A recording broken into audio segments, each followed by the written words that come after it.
Kumusta po kayo mga minamahal naming taga-subaybay at maligayang pagbabalik sa ating channel. Ako po ang inyong lingkod, ang inyong kasama sa bawat kwento ng pag-ibig, pag-asa at pagsubok. Sabi nila, ang Pasko raw ang pinakamasayang panahon sa buong taon. Panahon ng mga ilaw, ng mga ngiti, at ng pagsasama-sama ng pamilya. Pero paano kung para sa'yo, ang Pasko ay siya ring pinakamalungkot na sandali? Sa gitna ng ingay at ang selebrasyon, ang tanging naririnig mo ay ang katahimikan ng iyong puso. Ngunit sabi rin nila, sa pinakamadilim na gabi, doon pinakamaliwanag kumislap ang mga bituin ng pag-asa. Samahan ninyo kaming tunghayan ang kwento ni Hiraya sa unang kabanata ng ating serye, Ang Tadhana sa Tahanang Ulap. Nanginginig ang mga kamay ni Hiraya habang hawak ang kanyang telepono. Hindi dahil sa malamig na hanging amihan na humahaplos sa kanyang pisngi, kundi dahil sa boses na naririnig niya mula sa kabilang linya. Isang boses na hindi niya kilala, ngunit ang lamig nito ay tumatagos hanggang sa kanyang kaluluwa. "Pasensya na, miss," sabi ng lalaki sa kabilang linya. Walang emosyon, parang nagbabasa lang ng script. "I don't think this will work out. Huwag na nating sayangin ang oras ng isa't isa." Iyon lang, isang maikling paghatol sa gabi ng Pasko. Isang blind date na hindi man lang umabot sa pagkikita, ni hindi man lang siya nasilayan. Ang tanging basihan nito ay ang ilang araw nilang pagpapalitan ng mensahe. At sa huli, hindi pa rin siya sapat. Hindi ka sapat. Paulit-ulit na umalingaw-ngaw ang mga salitang iyon sa kanyang isipan, kasabay ng pagputol ng tawag. Napatingin si Hiraya sa salamin ng pinto ng coffee shop sa kanyang harapan. Ang kapihan sa dapit hapon. Kitang-kita niya ang refleksyon ng mga kumukutitap na Christmas lights sa salamin. At sa likod nito, ang malungkot na imahe ng isang babaeng nag-iisa. Para sa lahat Pasko. Para sa kanya, isang katapusan. Huminga siya ng malalim. Pilit na pinipigilan ang mga luha na nagbabantang tumulo. Pumasok siya sa loob. Dala ang bigat ng buong mundo sa kanyang mga balikat. Sinalubong siya ng init ng lugar, ng amoy ng bagong timplang kape at ng halakhak ng mga taong naroroon. Mga pamilyang magkakasama, mga magkasintahang magkahawak kamay. Bawat sulok ng kapihan ay isang paalala ng lahat ng bagay na wala siya. Umupo siya sa isang maliit na mesa sa gilid, sa tabi ng bintana. Mula roon, tanaw niya ang unti-unting pagpatak ng ambon sa labas. Tila nakikidalamhati sa kanya ang langit. Nag-order siya ng isang mainit na tsokolate. Umaasang ang tamis nito ay kahit paano'y mababawasan ang pait na nararamdaman niya. Habang hinihipan ang mainit na inumin, isang maliit na bagay ang gumulong at tumama sa kanyang sapatos. Isang manika. Isang maliit na diwata na may kumikinang na pakpak. Bago pa man niya ito mapulot, isang maliit na batang babae na may 2 tirinta sa buhok at mga matang bilugan at puno ng buhay ang lumitaw sa tabi ng kanyang mesa. "Ay, pasensya na po, ate ganda," sabi nito sa matinis ngunit magalang na boses. Nalaglag po si Sparkle. Ngumiti si Hiraya, isang pilit na ngiti sa simula. Ngunit nang makita niya ang walang malisya at maningning na mga mata ng bata, tila may kung anong kirot sa kanyang dibdib, ang bahagyang gumaan. "Walang anuman, iha," sagot niya, sabay pulot sa manika at abot dito. "Ito na si Sparkle mo. Mag-ingat ka, baka mawala siya." Kinuha ng bata ang manika at niyakap ito ng mahigpit. Ngunit sa halip na umalis, tinitigan siya nito mula ulo hanggang paa, na para bang sinusuri siya. "Wow!" bulong ng bata, puno ng pagkamangha. Para ka pong totoong Christmas fairy. Natigilan si Hiraya. Sa lahat ng masasakit na salitang narinig at inisip niya tungkol sa sarili ngayong gabi, ang sinabi ng musmos na ito ang huling inaasahan niya.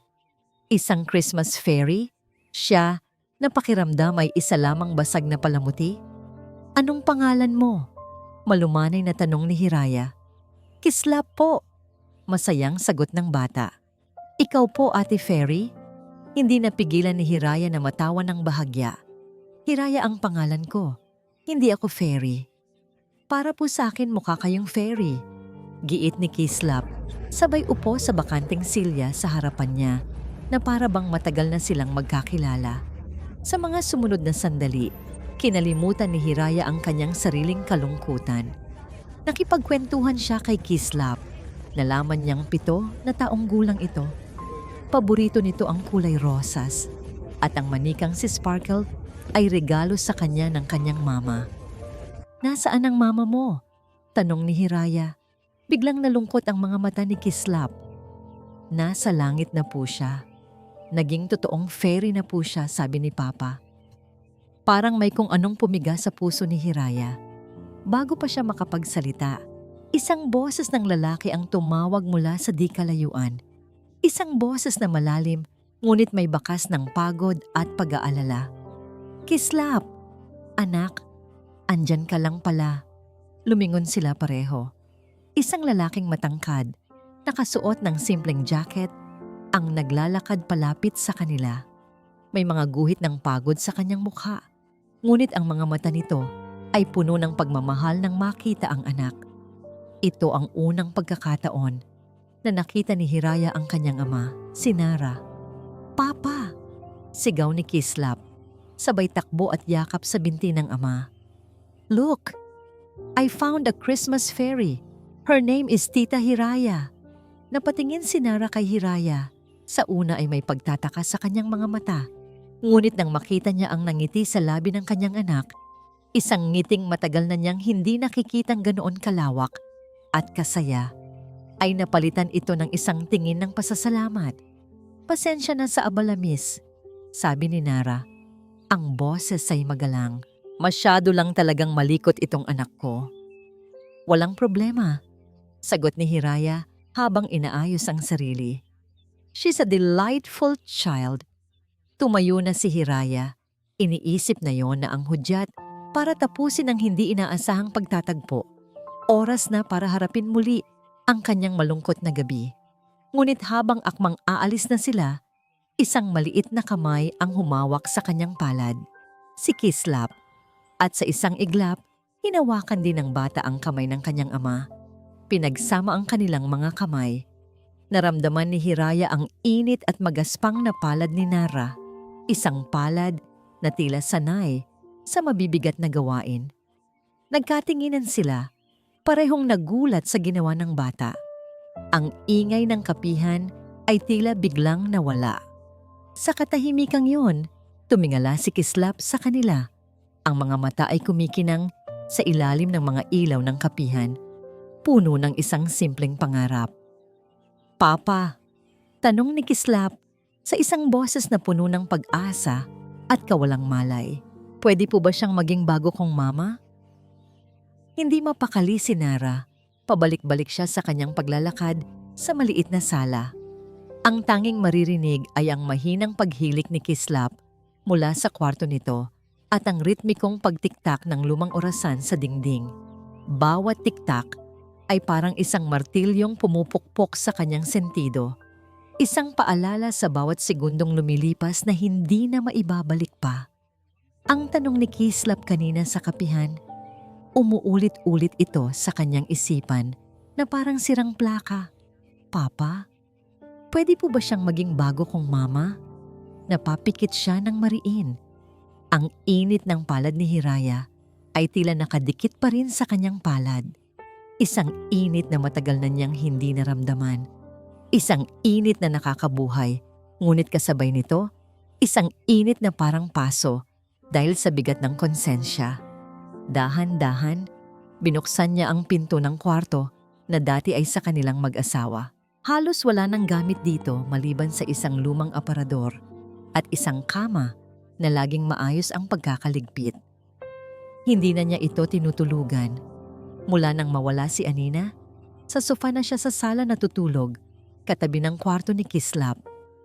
Ang kwartong ito, isa na itong museo ng mga alaala. Isang sagradong lugar na hindi niya magawang galawin. Nilapitan niya ang isang maliit na mesa sa gilid. Nandoon, Sa isang pilak na kuwadro, ang kanilang litrato noong araw ng kanilang kasal. Si Anina, nakangiti ng napakatamis, ang mga matay nagniningning. Siya, na hindi mapaglagyan ng saya sa kanyang dibdib. Hinaplos ni Nara ang malamig na salamin ng picture frame. Ang kanyang daliri ay marahang gumuhit sa mukha ng kanyang yumaong asawa. Anina, bulong niya sa hangin. Mahal ko, pasensya na.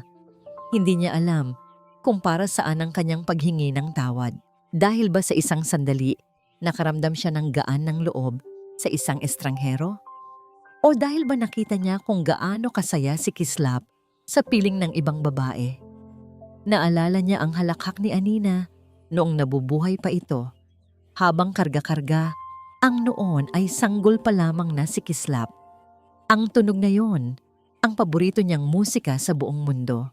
Ngayon, ang tanging naririnig na lang niya ay ang alingaw-ngaw nito sa kanyang isipan.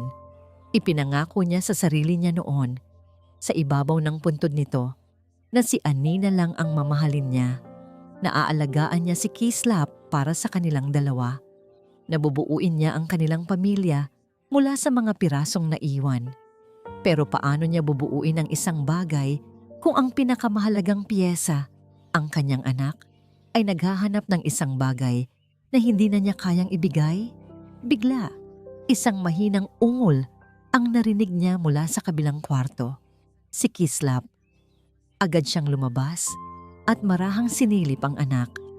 Nakita niyang bahagya itong gumalaw sa kanyang pagkakatulog. Akala niya'y nagising ito, ngunit natutulog pa rin ito ng mahimbing. At sa gitna ng kanyang pagkakatulog, isang pangalan ang binulong nito. Tita Hiraya. Parang isang pana na tumusok sa dibdib ni Nara. Kahit sa panaginip, dala-dala ng kanyang anak ang pag-asang isinilang kaninang gabi. Bumalik siya sa sala at umupo sa sofa, sabay suklay sa kanyang buhok gamit ang mga daliri. Napabuntong hininga siya. Kinuha niya ang kanyang jacket na nakasampay sa sandalan. May kung anong nahulog mula sa bulsa nito. Isang maliit at tila nagusot na piraso ng tissue paper. Pinulot niya ito at doon niya nakita isang logo ng kapihan sa dapit hapon at sa ilalim nito, isang numero ng telepono na nakasulat sa maliit na letra.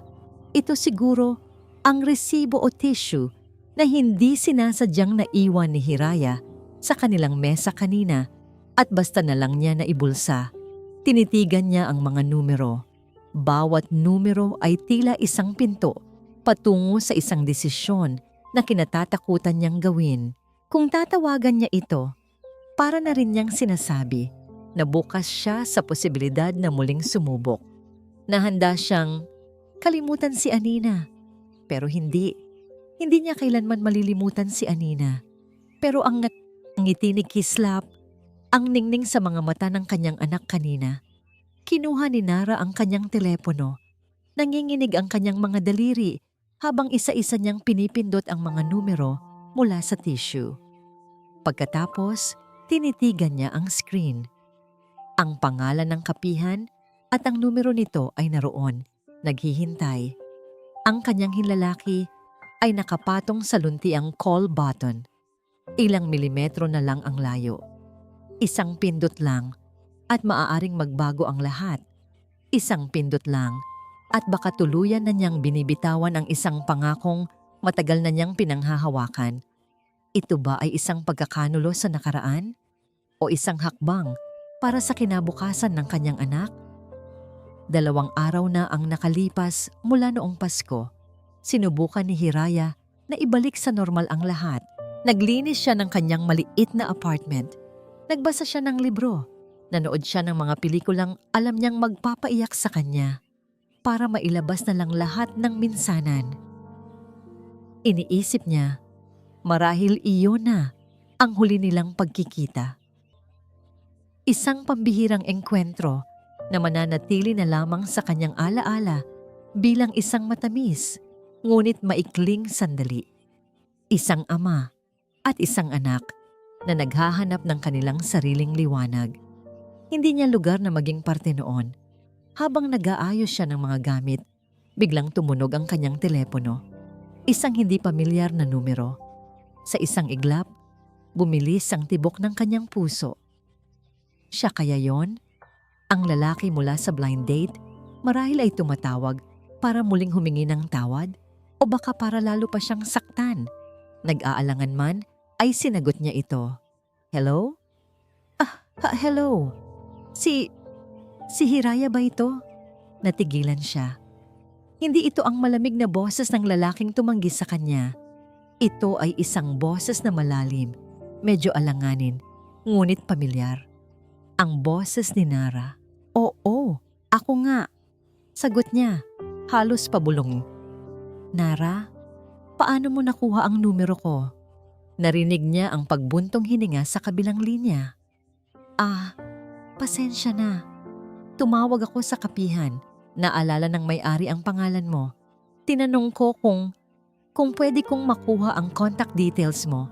Pasensya na talaga kung nakaabala ako. Naramdaman ni Hiraya ang pamumula ng kanyang mga pisngi. Hindi, okay lang. May problema ba? Kamusta si Kislap? Ayun na nga. Si Kislap kasi. Tila naghahanap ng tamang salita si Nara. Mula noong Pasko, wala na siyang ibang bukang bibig kundi ang tita Fairy niya.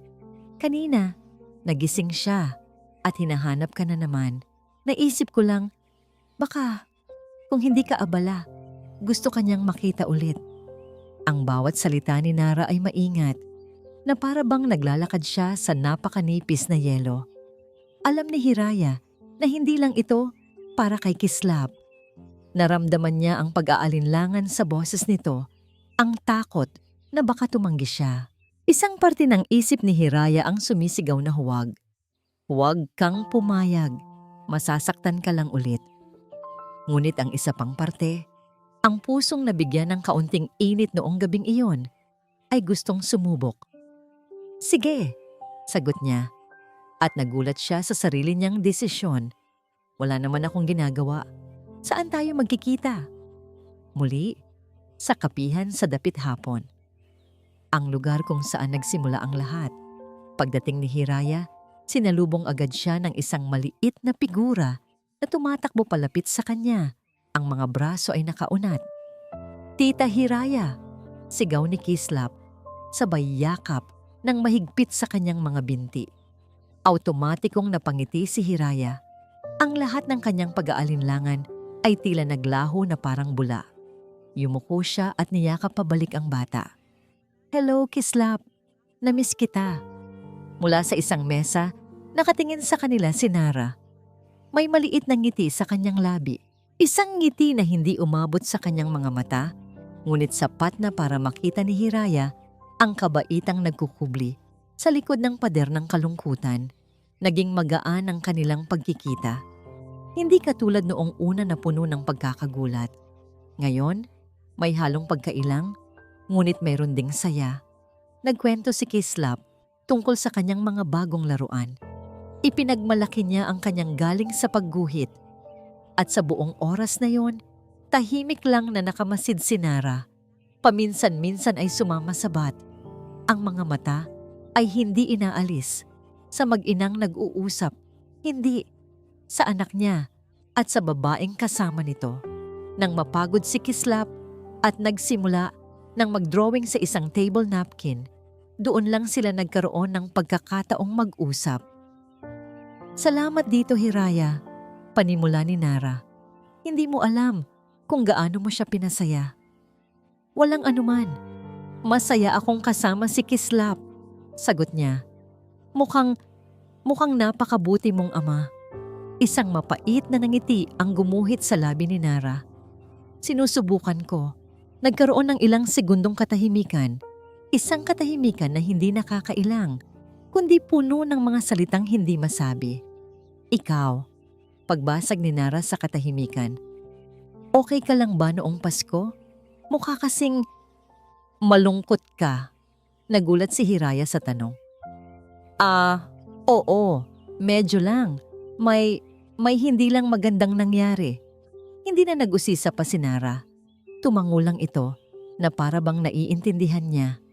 At sa pagtangong iyon, naramdaman ni Hiraya ang isang uri ng koneksyon na higit pa sa awa.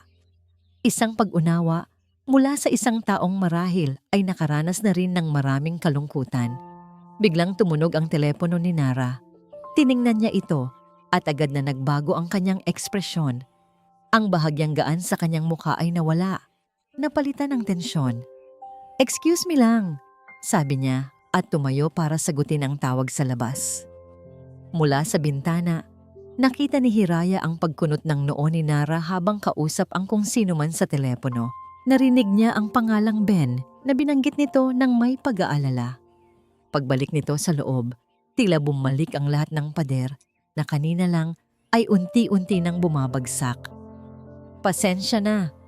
Kailangan na naming umalis," sabi nito. Ang tono ay mas formal na ulit. May emergency lang daw sa bahay. Tumango si Hiraya, pilit na hindi ipinapahalata ang kanyang kaunting pagkadismaya. "Sige, walang problema." Tinulungan niyang magligpit ng gamit si Kislap. Habang pasakay na sila sa kanilang sasakyan, bumaling si Nara sa kanya. Ang mga mata nito ay puno ng emosyon na hindi maintindihan ni Hiraya. Pag-aalinlangan, pag-asa, takot. "Hiraya, bakit kahit?" Humugot muna ito ng malalim na hininga na para bang nag-iipon ng lakas ng loob.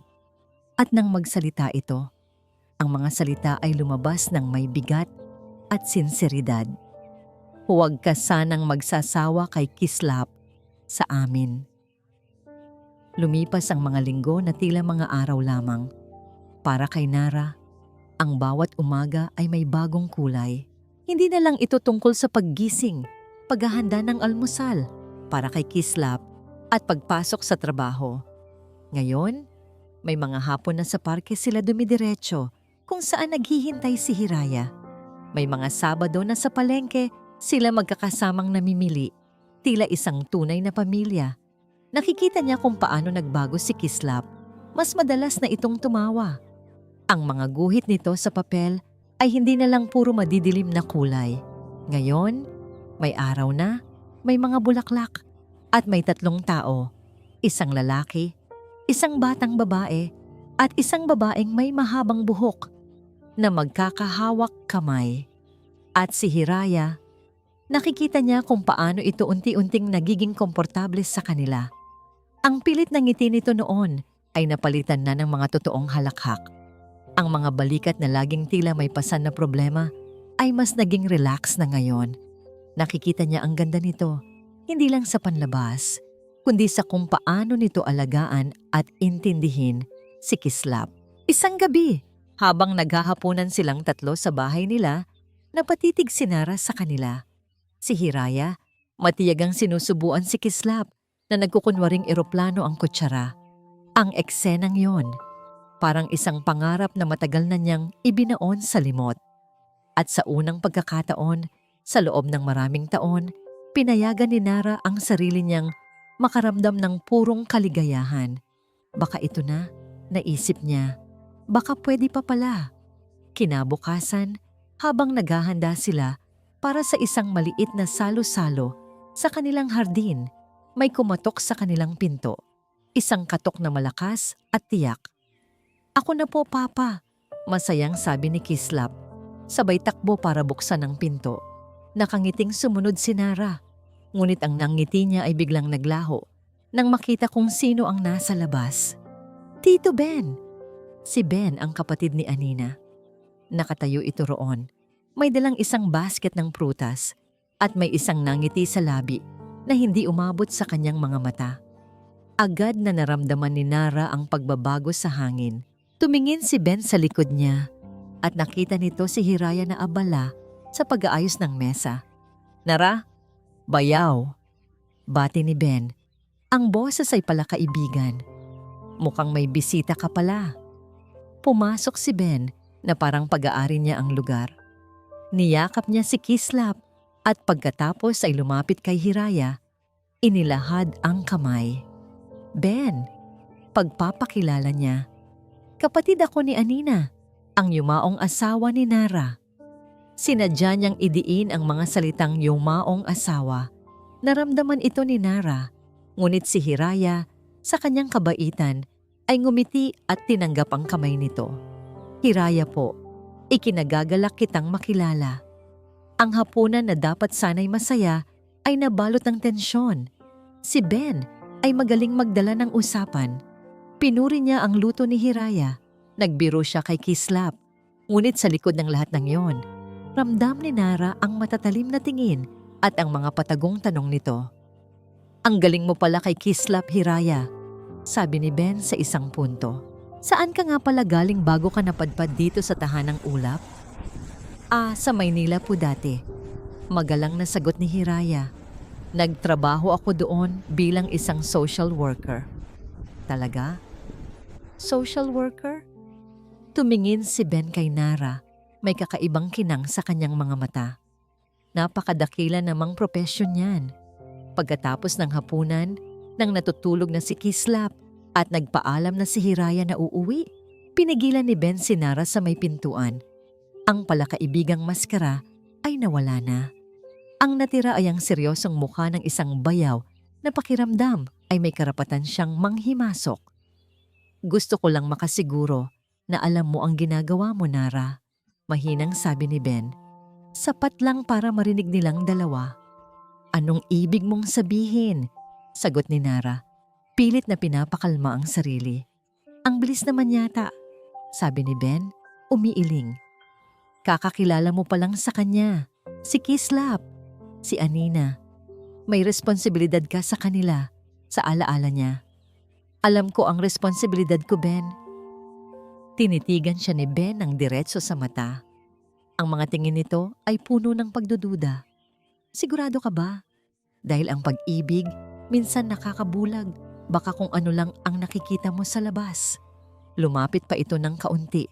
Ang boses ay halos isang bulong na. Mag-ingat ka, bayaw. Hindi mo pa siya lubusang kilala. Umalis si Ben. Iniwan si Nara na nakatayo roon. Gulong-gulo ang isipan.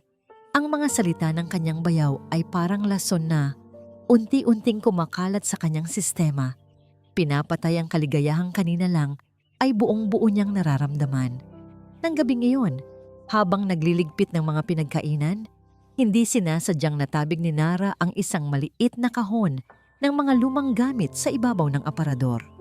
Kumalat ang laman nito sa sahig. At mula sa mga nagkalat na bagay, isang litrato ang humarap sa kanya. Isang litrato ni Anina. Nakangiti ito, ang parehong nangiti na nasa kanilang wedding picture. Pinulot niya ito. At habang tinititigan ang mukha ng kanyang asawa, ang lahat ng saya na naramdaman niya sa mga nakalipas na linggo ay biglang nabalot ng isang matinding alon ng pagkakasala. Ang mga bulong ni Ben ay umalingaw-ngaw sa kanyang tainga. Hindi mo pa siya lubusang kilala. May responsibilidad ka sa alaala niya. Niyakap niya ang litrato at sa unang pagkakataon, sa loob ng mahabang panahon, muling bumigat ang kanyang dibdib na para bang ang lahat ng pag-asang nagsimulang tumubo ay binunot mula sa ugat nito. Ramdam ni Hiraya ang pagbabago. Pagkatapos ng gabing dumalaw si Ben, naging malamig at malayo si Nara. Ang mga text message nito na dati madalas, ngayon ay naging bihira at matipid. Ang mga ngiti nito ay laging tila may kasamang lungkot. Isang hapon, dapat ay magkikita sila sa parke. Naghintay si Hiraya ng halos isang oras sa kanilang paboritong bangko. May dalang merienda para kay Kislap. Ngunit ang dumating lang ay isang text message mula kay Nara. Pasensya na, Hiraya. Hindi kami makakapunta. Masama ang pakiramdam ni Kislap. Naintindihan naman niya. Ngunit kinagabihan, habang pauwi mula sa grocery, napadaan siya sa tapat ng bahay ni Nara. At mula sa bintana, nakita niya si Kislap na masayang naglalaro sa sala, mukhang malayo sa pagkakasakit. At si Nara nakaupo sa sofa, nakatitig lang sa kawalan. Hindi siya galit, nasaktan siya. Ang pamilyar na pakiramdam ng pagiging hindi sapat, ng pagiging isang abala, ay muling gumapang sa kanyang puso. Ang lahat ng inseguridad na pilit niyang ibinabaon ay muling nabuhay. Baka tama sila. Bulong ng isang tinig sa kanyang isipan. Baka hindi ka talaga para dito. Isang pansamantalang aliw ka lang upang itaboy ang mga negatibong pag-iisip. Nagpasya siyang mag-general cleaning sa kanyang apartment. Kailangan niyang pagkaabalahan ang sarili. Habang nililinis niya ang isang lumang baul na puno ng mga gamit niya mula sa Maynila, natagpuan niya ang isang kahon ng mga luma niyang gamit sa trabaho. Mga lumang libro, mga module, at isang maliit, itim na notebook. Ang kanyang case journal. Dito niya isinusulat ang mga personal na refleksyon niya tungkol sa mga kasong hinahawakan niya bilang social worker noon. Hindi mga opisyal na detalye, kundi ang mga saloobin at bigat na nararamdaman niya para sa bawat taong tinutulungan niya.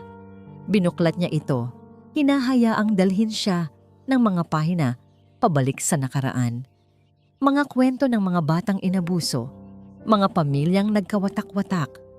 Bawat pahina ay isang paalala ng bigat ng kanyang dating propesyon. Isang paalala kung bakit siya umalis. Dahil pakiramdam niya'y nauubos siya, na masyado niyang dinidibdib ang lahat. At sa kalagitnaan ng notebook, isang partikular na entry ang nakakuha ng kanyang pansin. Ang sulat kamay niya ay tila mas magulo, mas mabilis, na para bang isinulat sa gitna ng matinding emosyon. Entry 42, kaso ni AD postpartum depression. Ang lungkot sa mga mata niya. Nakikita ko ang sarili ko. Ang pakiramdam na mag-isa ka sa isang silid na puno ng tao. Ang pakiramdam na hindi ka naiintindihan. Gusto ko siyang tulungan, pero paano mo tutulungan ng isang taong pakiramdam ay wala ng pag-asa? Sa ilalim nito, may isa pang entry. Isinulat ilang linggo pagkatapos. Huli na ang lahat. Hindi ko siya nailigtas. Ang pangalan niya ay Anina. Anina Dungka. Kasalanan ko ba? Natigilan si Hiraya. Anina Dungka. Ang pangalan ay tumatak sa kanyang isipan na parang isang branding iron. Imposible, sabi niya sa sarili. Napakakaraming dungka sa Pilipinas. Nagkataon lang to. Pilit niyang isinara ang notebook.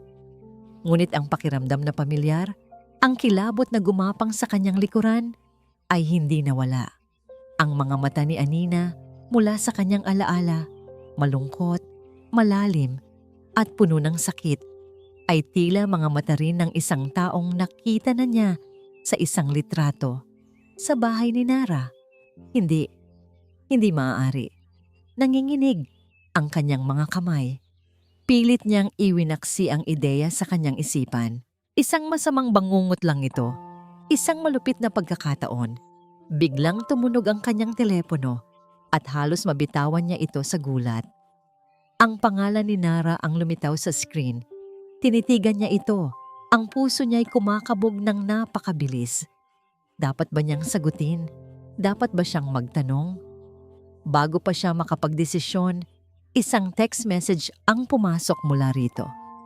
Mag-usap tayo. May kailangan kang malaman.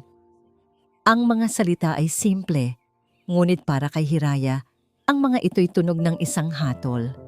Ang lihim na tala mula sa kanyang nakaraan at ang mensahe mula sa kanyang kasalukuyan ay nagsalpukan at naramdaman ni Hiraya na malapit na siyang mapunta sa gitna ng isang bagyo na hindi niya alam kung paano tatakasan. Alam ni Nara na hindi niya maaring ipagpatuloy ang pananahimik. Nakikita niya ang epekto nito sa lahat. Nakikita niya sa mga mata ni Hiraya sa tuwing magkikita sila, ang pag-aalangan, ang tanong na hindi masabi. At higit sa lahat, nakikita niya ito kay Kislap. Papa, galit po ba si Tita Hiraya sa atin? Tanong nito isang umaga habang nagsusuklay ito ng buhok. Hindi na po ba siya babalik? Ang tanong na yon mula sa kanyang anak. Ang huling tulak na kailangan niya. Hindi na niya kayang makita ang lungkot sa mga mata ni Kislap. Isang lungkot na siya mismo ang may kagagawan. Nang gabing iyon, tumayo siya sa harap ng salamin sa banyo. Tinitigan niya ang sariling refleksyon. Isang lalaking mukhang mas matanda kaysa sa kanyang edad. May mga puyo sa ilalim ng mata na nagpapakita ng mga gabing walang tulog. Sinubukan niyang sabihin ang mga salita. Hiraya, ang asawa ko, si Anina. Hindi niya matuloy. Parang may bumabara sa kanyang lalamunan. Ang pagsasabi nito ng malakas ay ginagawang mas totoo ang lahat. Isang katotohanang matagal na niyang itinatago maging sa kanyang sarili. Huminga siya ng malalim. Hiraya, kailangan mong malaman ang totoo. Nagpakamatay ang asawa ko. Ang mga salita ay lumabas na parang lason, mapait, masakit. Ngunit kailangan. Kung gusto niyang maging tapat kay Hiraya, kung gusto niyang bigyan ng pagkakataon ang kung ano man ang namumuo sa pagitan nila, kailangan nitong magsimula sa katotohanan, gaano man ito kapangit. Ito na ang tamang gawin. Kinuha niya ang kanyang telepono, ang puso niya'y dumadagundong sa kanyang dibdib. Pinindot niya ang pangalan ni Hiraya at nagsimulang mag-type. Mag-usap tayo, may kailangan kang malaman. Isinunod niya ang isa pang mensahe. Sa kapihan sa dapit hapon, pamayang hapon. Pagdating ni Hiraya sa kapihan, ramdam niya ang pag-asa at kaba sa kanyang dibdib. Ito na siguro ang pagkakataon para maging malinaw ang lahat. Inilibot niya ang kanyang paningin, hinahanap ang pamilyar na anyo ni Nara. Ngunit hindi si Nara ang nakita niya. Sa kanilang paboritong mesa sa tabi ng bintana, nakaupo si Ben. Nakangiti ito sa kanya, isang ngiting hindi nakakatulong para pakalmahin ang kanyang nerbiyos. Hiraya, bati nito, tumatayo. Buti nakarating ka. Ben? Nagtatakang tanong ni Hiraya. Nasaan si Nara? Akala ko. Umupo ka muna, sabi ni Ben. Ang boses ay kalmado, ngunit may bigat. Ako ang nagpapunta sa iyo rito, hindi si Nara. Umupo si Hiraya. Ang kanyang pagkalito ay napalitan ng pag-aalala. Bakit?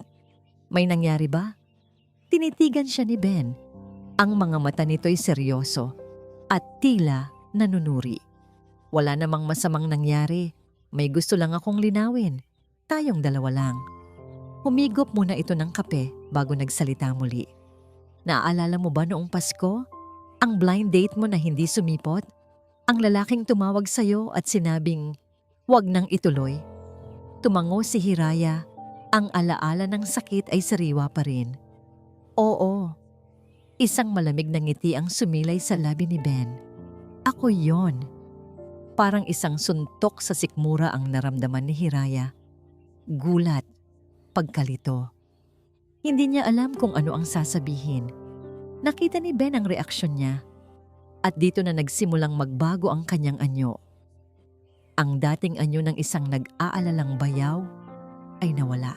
Ang pumalit ay isang lalaking may daladalang galit na matagal nang kinikimkim. Ang kanyang mga mata ay naging matalim. Ang kanyang boses ay naging matigas. Nagulat ka ba? Tanong niya. May halong pangungutya. Nagtataka ka siguro kung bakit. Kung bakit sa dinami-rami ng tao, ako pa. Kung bakit kita tinanggihan nang hindi man lang kita nakikita. Tumingin si Ben sa labas ng bintana.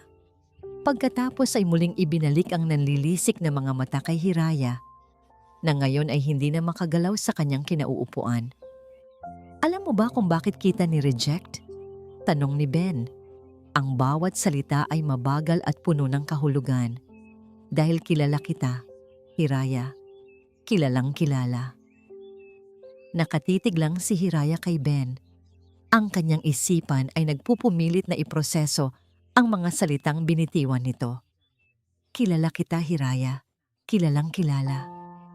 Ay hindi kita maintindihan. Nauutal na sabi ni Hiraya.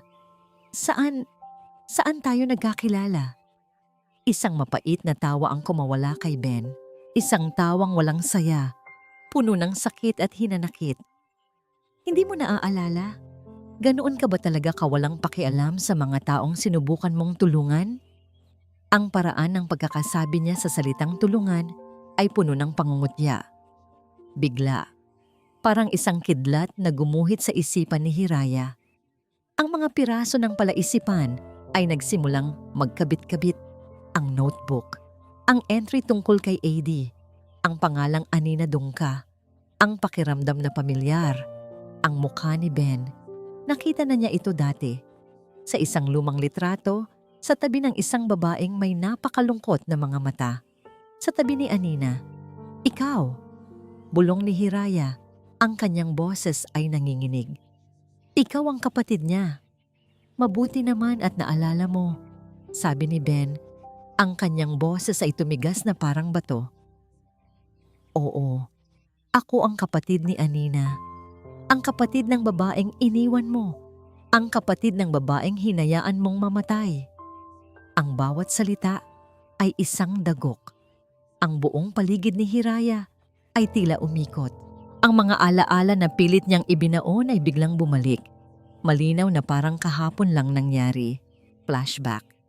Isang maliwanag na silid. Si Hiraya, mas bata pa. Kaharap ang isang babaeng nakayuko, si Anina. Hindi ko na kaya. Umiiyak na, sabi ni Anina. Pakiramdam ko, masama akong ina. Flashback. Isang pasilyo ng ospital.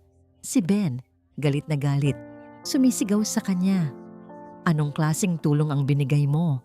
Wala kang ginawa. Hindi. Pabulong na sabi ni Hiraya, napapailing.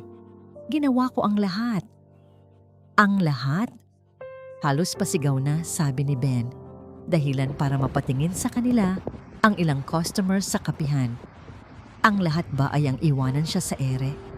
Ang lahat ba ay ang sabihing magiging okay din ang lahat? Isa kang social worker. Trabaho mong iligtas sila. Pero nabigo ka. Nabigo ka sa kapatid ko. Tumayo si Ben. Ang mga kamay ay nakakuyom sa ibabaw ng mesa. Ang kanyang galit ay halos nahahawakan sa ere.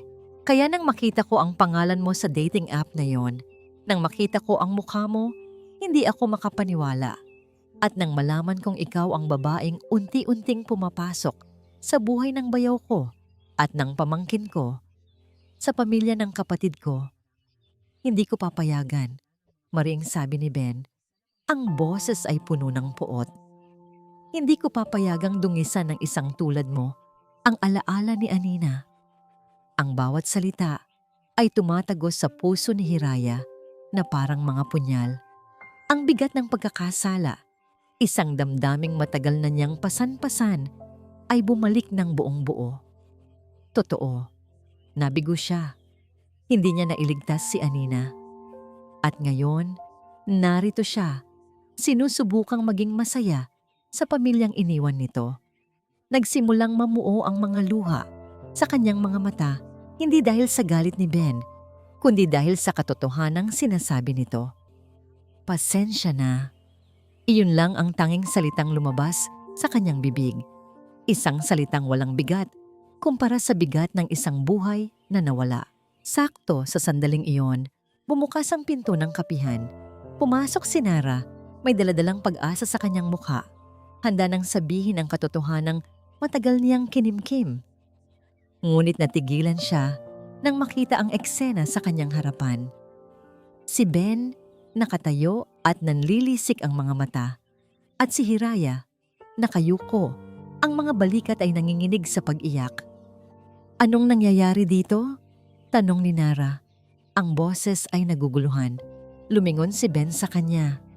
Mabutit dumating ka, bayaw, para marinig mo mismo ang katotohanan mula sa babaeng ito. Ben, tumigil ka, sabi ni Nara papalapit sa kanila. Hindi, giit ni Ben. Kailangan niyang malaman. Kailangan mong malaman kung sino talaga ang pinapapasok mo sa buhay ninyo. Humarap si Ben kay Nara. Ang daliri ay nakaturo kay Hiraya. Ang babaeng yan, Nara. Siya ang social worker ni Anina. Siya ang huling taong kasama ng asawa mo. Siya ang dahilan kung bakit nawala sa atin si Anina. Ang mundo ni Nara ay tumigil sa pag-ikot. Tumingin siya kay Hiraya. Naghahanap ng pagtanggi ng kahit anong senyales na kasinungalingan ang sinasabi ni Ben. Ngunit ang nakita lang niya ay ang mukha ni Hiraya na basang-basa ng luha.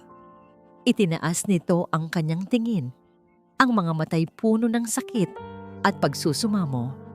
Isang tingin na kumukumpirma sa lahat. Parang gumuho ang sahig na kinatatayuan ni Nara. Ang babaeng nagbalik ng ngiti sa labi ng kanyang anak. Ang babaeng unti-unting nagpapagaling sa kanyang wasak na puso ay konektado pala sa pinakamadilim na kabanata ng kanyang buhay sa paraang hindi niya kailanman inakala. Hindi niya tiningnan si Hiraya. Ang kanyang mga mata ay nakapako kay Ben na para bang ito lang ang tanging taong totoo sa silid na yon. Ang kanyang boses ay basag at halos hindi marinig. Totoo ba ang lahat ng ito? Walang nagsalita. Pagkatapos ng tanong ni Nara, walang nangahas na gumalaw. Si Hiraya ay nanatiling nakayuko, hindi magawang salubungin ang kanyang tingin. Si Ben ay nakatayo roon. Ang galit ay napalitan ng isang mapait na tagumpay. At si Nara ay parang isang estatwa. Pigo sa gitna ng kaguluhan. Pinipilit na tanggapin ang isang katotohanang sumisira sa lahat ng paniniwala niya. Umuwi na tayo. Basag ni Nara sa katahimikan, ngunit ang mga salita ay hindi para kay Hiraya. Para ito kay Ben. Hinila niya ang kanyang bayaw palabas ng kapihan. Iniwan si Hiraya na mag-isa sa kanilang mesa. Hindi man lang siya nito sinulyapan. Hindi man lang siya nito binigyan ng isang salita. Ang ginawa nito ay mas masakit pa sa anumang sigaw o panunumbat. Ang katahimikan, ang pagbabaliwala. Naiwan si Hiraya doon habang ang mga tao sa paligid ay nagbubulungan. Naramdaman niya ang kanilang mga tinging mapanghusga. Dahan-dahan siyang tumayo, kinuha ang kanyang bag at lumakad palabas sa gitna ng malakas na ulan. Hinahayaan ang bawat patak na makisabay sa kanyang mga luha. Sa bahay sumabog ang lahat. Ano pa ang kailangan mong malaman, Nara? Sigaw ni Ben. Kitang-kita mo na. Inamin niya. Hindi siya nagsinungaling dahil hindi niya kaya. May kasalanan siya. Hindi mo alam ang lahat, Ben. Ganting sigaw ni Nara, ang unang pagkakataon na sinagot niya ng ganito ang kanyang bayaw. At ikaw, alam mo? Hamon ni Ben. Ano ang alam mo sa kanya? Ilang buwan mo pa lang siyang kilala. Samantalang si Anina, kapatid ko yon. Asawa mo yon. At ang babaeng yon, may kinalaman siya sa pagkawala niya. Hindi na nakasagot si Nara dahil sa isang parte, alam niyang tama si Ben. Ano nga ba ang alam niya kay Hiraya? Alam niya na mabait ito. Alam niya na mahal ito ng anak niya. Alam niya na sa tuwing kasama niya ito, pakiramdam niya'y buo siya ulit. Ngunit ngayon, ang lahat ng yun ay nababahiran na ng pagdududa. Ang pagmamahal niya kay Anina, ang pangako niya rito, at ang bigat ng responsibilidad na iniwan nito sa kanya, lahat ay bumalik. Tinatabunan ng anumang namumuong pagtingin para kay Hiraya. Nang gabing iyon, hindi natulog si Nara. Umupo siya sa dilim ng kanyang sala. Sa isang kamay, hawak niya ang litrato ni Anina. Sa kabilang banda, nakita niya sa sahig ang isang bagay na hindi niya napansin kanina. Isang itim na notebook na malamang ay nahulog mula sa bag ni Hiraya sa gitna ng kaguluhan. Binuklat niya ito. Nakita niya ang kanyang pangalan. Ang pangalan ni Anina. Nakita niya ang mga salitang isinulat ni Hiraya noon. Hindi ko siya nailigtas. Kasalanan ko ba? Ang mga salitang iyon, sa halip na magbigay linaw, ay lalo lang nagdulot ng gulo sa kanyang isipan. Sa kanyang apartment walang tigil ang pag-agos ng luha ni Hiraya. Bawat ring ng kanyang telepono ay inaasahan niyang si Nara. Ngunit puro mga kaibigan lang na nangangamusta. Sinubukan niyang tawagan si Nara ng ilang beses, ngunit laging nakapatay ang telepono nito o sadyang hindi lang sinasagot. Ang bawat hindi nasasagot na tawag ay isang kumpirmasyon sa kanyang pinakamalaking kinatatakutan, na sa oras na malaman ng mga tao ang kanyang kabiguan, ang kanyang kasalanan, ay iiwan siya, na hindi siya karapat-dapat sa pagmamahal o sa pangalawang pagkakataon. Sa wakas, pagkatapos ng ilang oras na paghihintay, nag-vibrate ang kanyang telepono. Isang mensahe. mula kay Nara. Nanginginig niyang binuksan ito, nagbabantay sa isang mahabang paliwanag, sa isang tanong, kahit sa isang salitang puno ng galit. Ngunit ang natanggap niya ay 2 salita lamang. Kailangan ko ng panahon. 2 salita. Simple, malamig, at pinal. Tinitigan ni Hiraya ang screen, ang mga luha ay muling dumaloy sa kanyang mga pisngi at tumulo sa ibabaw ng mensahe. Wala nang pag-asa, wala nang babalikan. Ito na ang katapusan. Naiintindihan niya. Ito ang parusa niya. Dahan-dahan, nagtipa siya ng kanyang sagot. Ang mga daliri ay nanginginig sa bawat letra. Naiintindihan ko. Paalam. Naniniwala si Hiraya na may mga lugar na hindi para sa lahat. At ang tahanang ulap na minsan niyang inakalang magiging simula ng kanyang bagong buhay ay isa na ngayong paalala ng kanyang pinakamalaking kabiguan. Hindi na siya maaaring manatili pa rito. Bawat sulok ng maliit na bayang ito ay may alaala nilang 3. Ang parke, ang palengke, ang kapihan. Ang bawat pamilyar na mukha na ngingiti sa kanya ay tila isang mapanghusgang tingin. 1 linggo pagkatapos ng gabing iyon, nagdesisyon siya. Aalis siya. Kinuha niya ang kanyang mga maleta at sinimulang iligpit ang kanyang mga gamit. Ang bawat bagay na kanyang hinahawakan ay may dalang alaala. Ang isang maliit na kabibe na pinulot ni Kislap para sa kanya. Ang isang libro ng mga tula na ipinahiram ni Nara. Ang bawat isa ay isang maliit na patalim na tumutusok sa kanyang puso. Pinakatitigan niya ang isang drawing na nakadikit sa kanyang ref. Ang drawing ni Kislap, isang lalaki, isang bata at isang babae na magkakahawak kamay sa ilalim ng isang bahaghari. Sa ilalim nito ay may nakasulat sa pambatang sulat kamay. Ang aking pamilya. Doon na bumuhos ang kanyang mga luha. Niyakap niya ang papel at umiyak ng umiyak. Ibinubuhos ang lahat ng sakit, lahat ng panghihinayang. Sumulat siya ng isang maikling liham, hindi para kay Nara, para kay Kislap. Isang liham ng pamamaalam, humihingi ng tawad dahil hindi niya matutupad ang pangarap ng bata.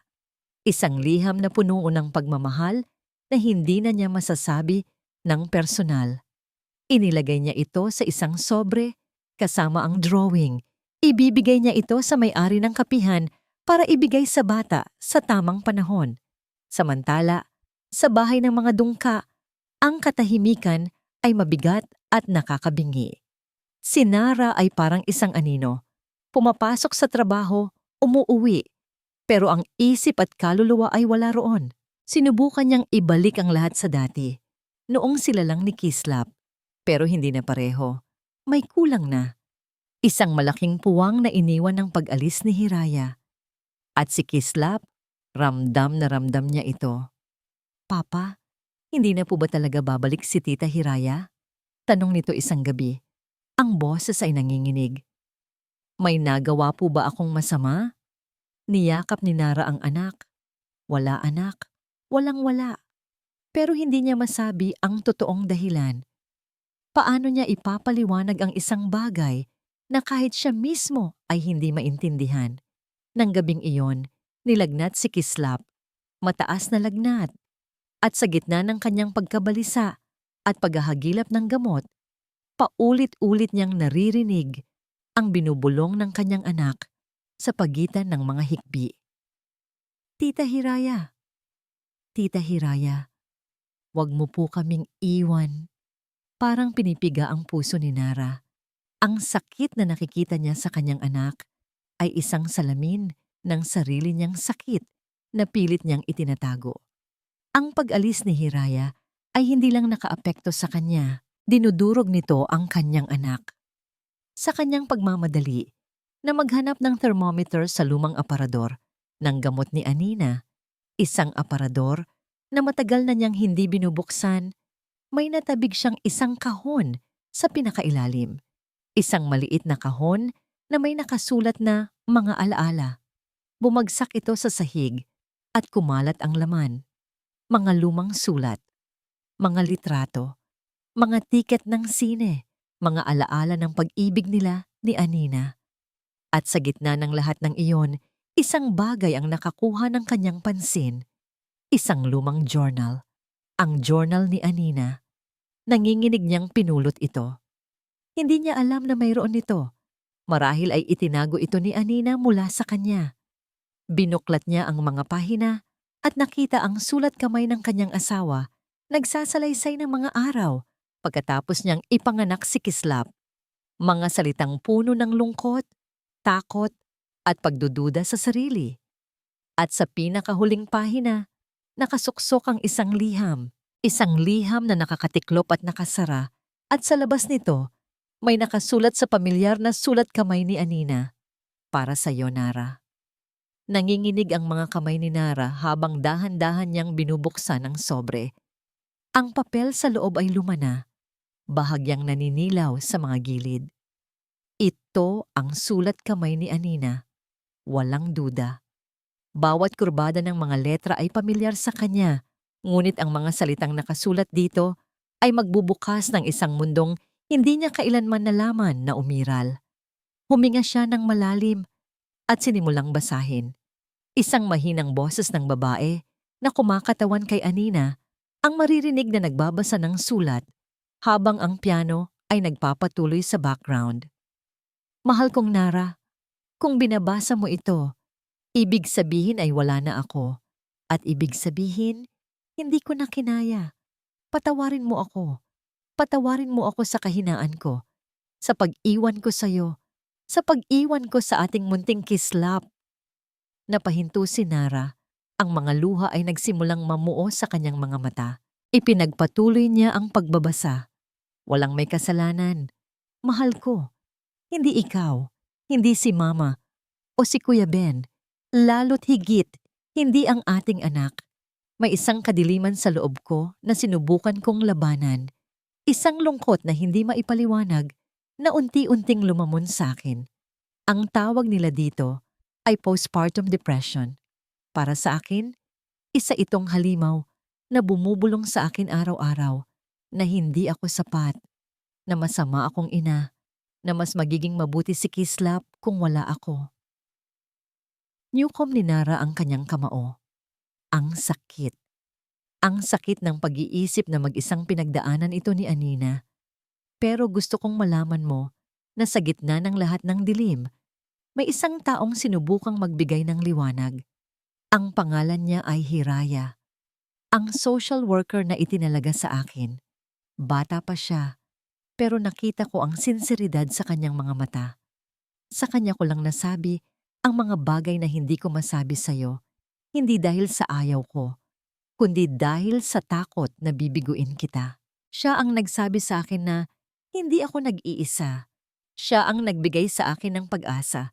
Huwag mong sisisihin ang sarili mo, Nara. At pakiusap, huwag ninyong sisisihin si Hiraya. Ginawa niya ang lahat. Higit pa sa trabaho niya. Siya ang huling sinag ng araw na nakita ko bago ako tuluyang nilamon ng gabi. Kung may pagkakamali man, iyon ay ang hindi ko paghawak ng mas mahigpit sa sinag na yon. Mahalin mo ang ating kislap. Iparamdam mo sa kanya araw-araw na mahal nating dalawa. At ikaw, mahal ko, sana'y mahanap mo muli ang iyong sariling liwanag. Magmahal ka muli. Maging masaya ka. Karapat-dapat ka roon. Nagmamahal magpakailanman. Anina. Pagkatapos basahin ang sulat, si Nara ay napahagulgol. Hindi isang tahimik na pag-iyak, kundi isang malakas na paghagulgol na nagmula sa kaibuturan ng kanyang kaluluwa.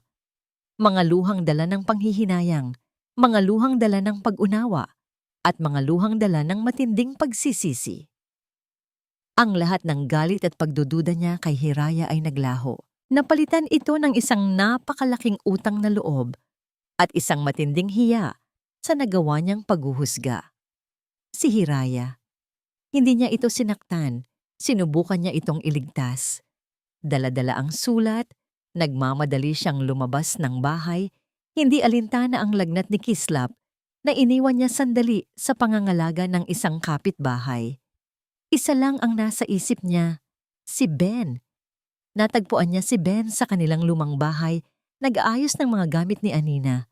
Galit ang sumalubong kay Nara. Anong ginagawa mo rito? Walang sinabi si Nara. Inabot lang niya ang sulat. Ano to? Iritableng tanong ni Ben. Basahin mo. Mariing sabi ni Nara. Nag-aalangan man, kinuha ni Ben ang sulat at sinimulang basahin. Habang nagbabasa, unti-unting nagbago ang kanyang ekspresyon. Ang galit ay napalitan ng pagkalito.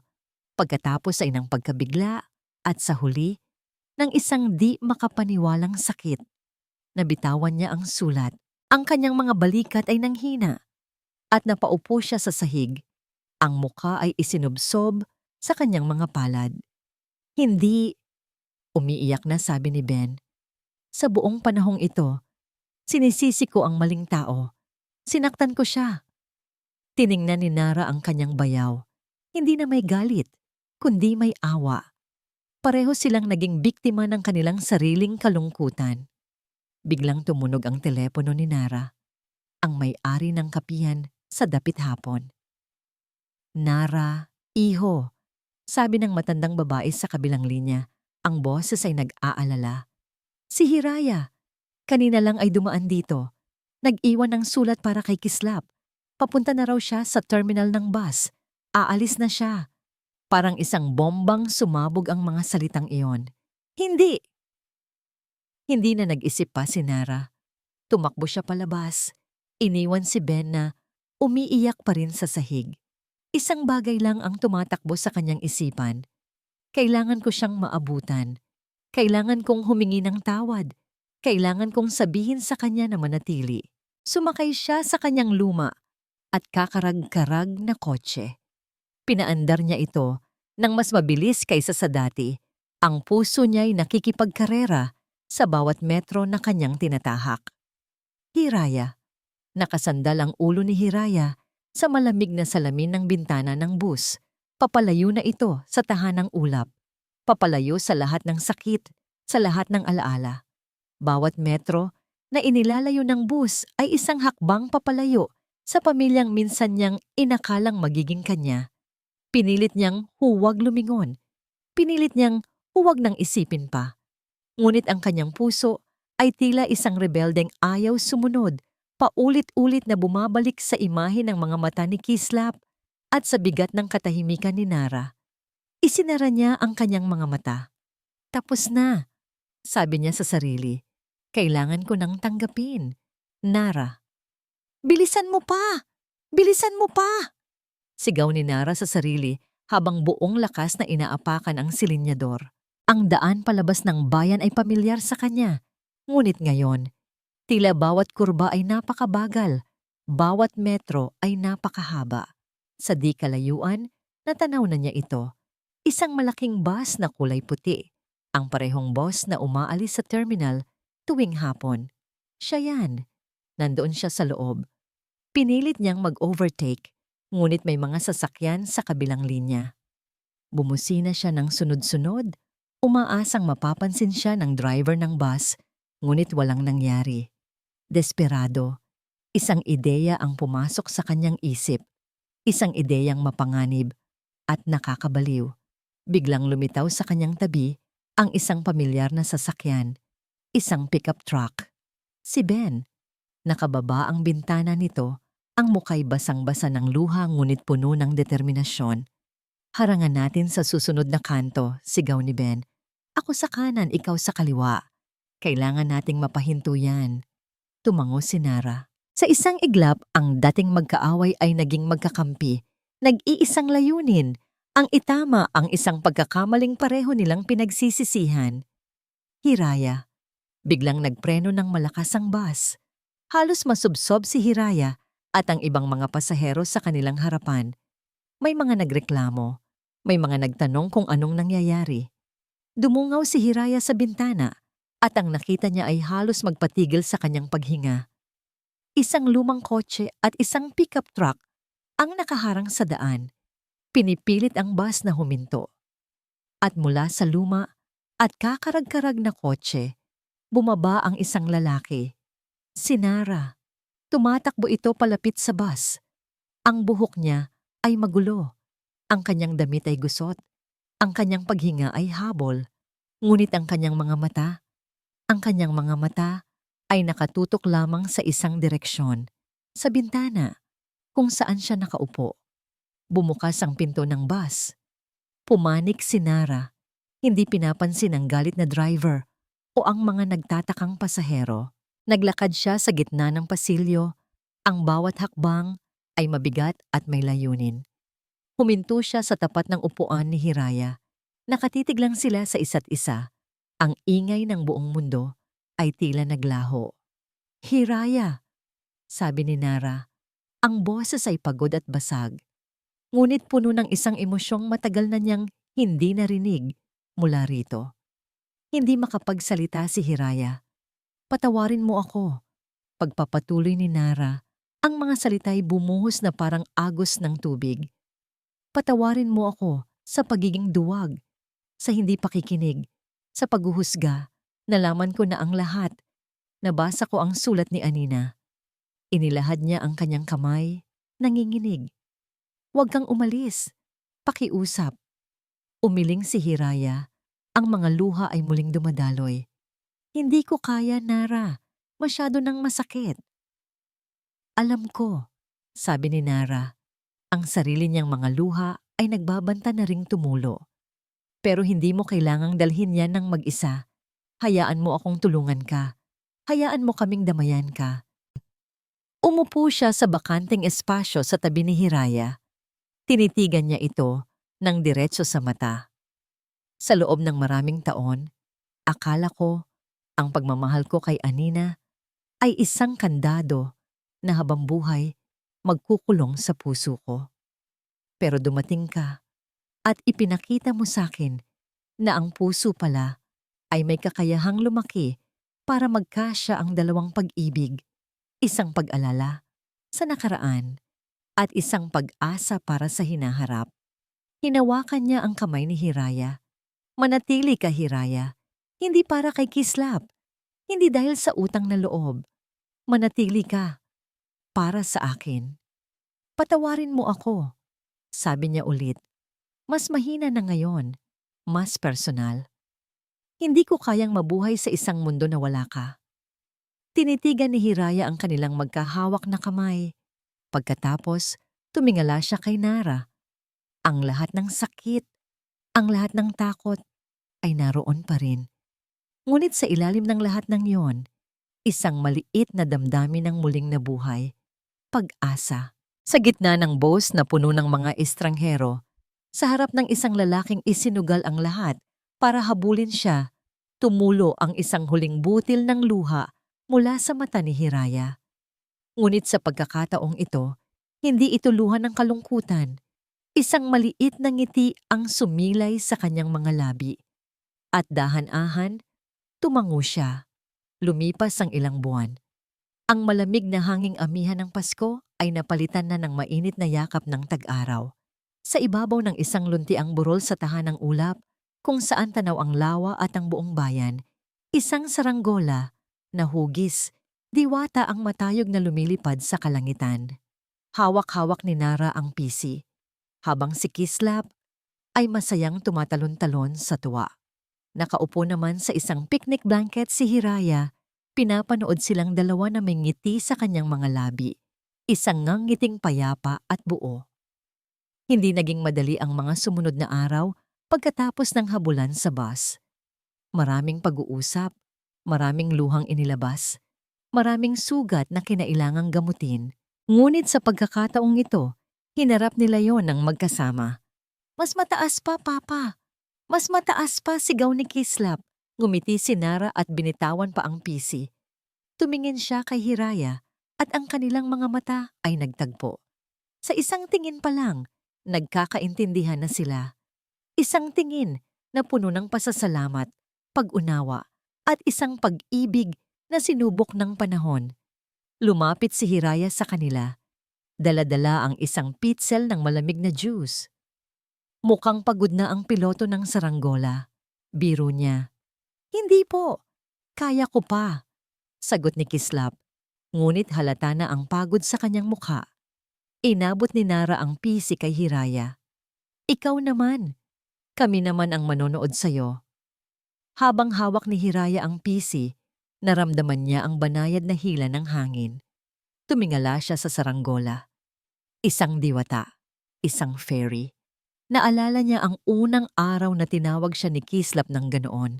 Sino ang mag-aakala na ang isang bansag mula sa isang bata ay magiging simula ng kanyang katuparan? Mula sa di kalayuan, isang pamilyar na pickup truck ang paparating. Bumaba mula rito si Ben. Hindi na siya ang lalaking puno ng galit at pagdududa. Ngayon, ang kanyang mga ngiti ay totoo na, at ang kanyang mga tingin kay Hiraya ay puno ng paggalang. Tito Ben! Masayang bati ni Kislap. Hello, munting Kislap, sabi ni Ben. Sabay buhat sa pamangkin, lumapit siya kay Hiraya. Mukhang magaling ka na magpalipad niyan. Ano? Natututo pa lang, sagot ni Hiraya ngumiti. Ang landas tungo sa kapatawaran sa pagitan nilang dalawa ay mahaba. Ngunit sinimulan na nila itong lakbayin, hakbang-hakbang. Umupo silang lahat sa picnic blanket, nagmeryenda habang pinapanood ang saranggola na tila sumasayaw sa hangin. Sa isang sandali ng katahimikan, habang si Kislap ay abala sa pagkain, bumulong si Nara kay Hiraya. Salamat, sabi nito. Para saan? Tanong ni Hiraya. Sa lahat, sagot ni Nara. Salamat sa pagdating mo. Salamat sa hindi pagsuko. Salamat sa pagpili sa amin. Hinawakan ni Hiraya ang kamay ni Nara. Salamat din sa paghabol. Niyakap ni Kislap ang bewang nilang dalawa. Isiniksik ang sarili sa gitna. Tumingala ito sa kanila. Ang mga mata ay nagniningning na parang mga bituin. Sabi ko na po sa inyo bulong nito na may kasamang nangiti. Bagay po talaga kayo ni Papa. Napatawa silang dalawa. Niyakap nila ng mahigpit ang bata. Kumpleto na po ang tahanang ulap ko, masayang sabi ni Kislap. May papa na ako at may mama Hiraya na ako. Tumingin si Hiraya kay Nara at sa mga mata nito nakita niya ang kanyang tahanan. Hindi isang lugar, kundi isang pakiramdam. Isang pakiramdam ng pagiging buo, ng pagiging tanggap, at ng pagiging minamahal ng walang pasubali. Magkahawak kamay silang tatlo, pinanood ang paglubog ng araw sa likod ng mga bundok, pinipinta ang langit ng mga kulay kahel at rosas.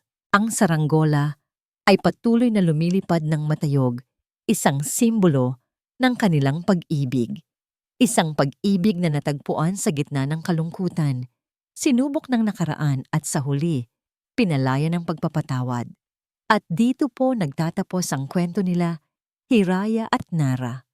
Isang paglalakbay na nagturo sa atin na ang tunay na pag-ibig ay hindi tungkol sa paghahanap ng isang taong perpekto, kundi tungkol sa pagtanggap sa mga basag na piraso ng isa't isa at pagbuo ng isang bago at mas matatag na kabuuan. Ipinakita sa atin ng kanilang kwento na ang mga pamilya ay hindi lang nabubuo sa dugo, kundi sa pagpili, sa pag-aalaga, at sa pagmamahal na walang hinihintay na kapalit. Taos-puso po akong nagpapasalamat sa inyong walang sawang pagsubaybay sa bawat kabanata ng kanilang paglalakbay. Mula sa isang basag na Pasko hanggang sa isang buong tahanang ulap, naging kasama namin kayo. Nais ko pong marinig ang inyong saloobin.